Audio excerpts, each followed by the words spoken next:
Bienvenue dans Timeless, le podcast qui explore les frontières de l'histoire et de la géographie. Chaque semaine, un voyage à travers le temps et l'espace. Aujourd'hui, on se retrouve autour du sujet de la partition de l'Inde en 1947. Le 15 août 1947, l'Inde célèbre son indépendance. Mais derrière les feux d'artifice et les discours de liberté, une tragédie silencieuse se déroule. En quelques semaines, près de 15 millions de personnes vont fuir leur maison. Hindous, musulmans, sikhs, tous déracinés pour une ligne tracée sur une carte. La partition de l'Inde et du Pakistan, c'est bien plus qu'un fait politique. C'est l'une des plus grandes migrations forcées de l'histoire, et aujourd'hui, on va la raconter.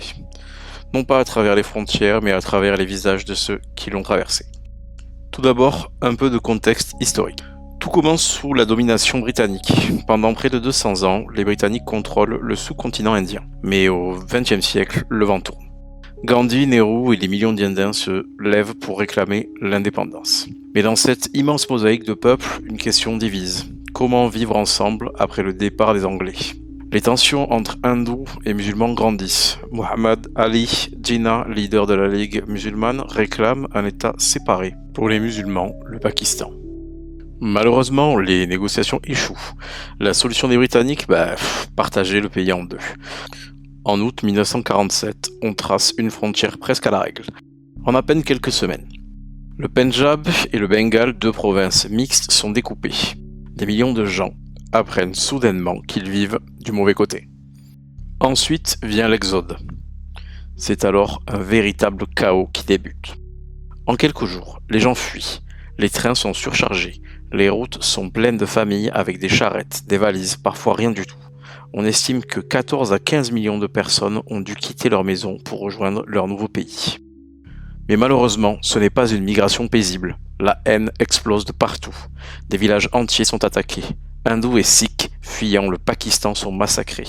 Des musulmans quittant l'Inde subissent la même violence.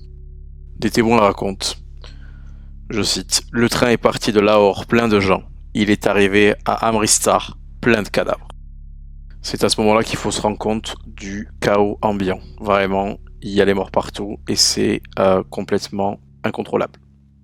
La peur, les cris, la haine s'entremêlent. On parle de 500 000 à 1 million de morts. Des milliers de femmes violées, kidnappées, des enfants abandonnés. Les camps de réfugiés surgissent un peu partout dans des conditions terribles. Maintenant, parlons des conséquences. Ce déplacement massif n'est pas qu'un drame humain. Il marque les débuts d'une haine durable entre l'Inde et le Pakistan. Les relations restent tendues et 3 guerres suivront. Au niveau des témoins aussi, les cicatrices restent profondes. Beaucoup de réfugiés n'ont jamais revu leur maison. Certains gardent encore la clé de leur ancienne porte dans une boîte. Les souvenirs de la partition dans de nombreuses familles sont restés tus pendant des décennies. Aujourd'hui encore, au Pendjab, au Cachemire ou à Calcutta, les cicatrices sont visibles. Même dans les cartes, les langues, les récits. L'histoire de la partition, c'est celle d'une frontière dessinée à la hâte, mais gravée à jamais dans les cœurs et dans les chairs. Ce n'est pas seulement une question de politique, c'est l'histoire de millions de gens qui ont, du jour au lendemain, sont devenus étrangers de leur propre terre.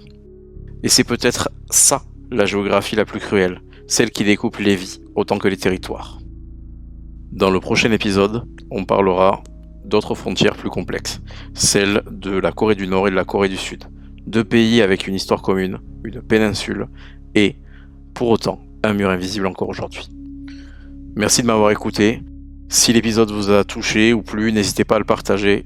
Je vous dis à la prochaine pour un nouvel épisode de Timeless.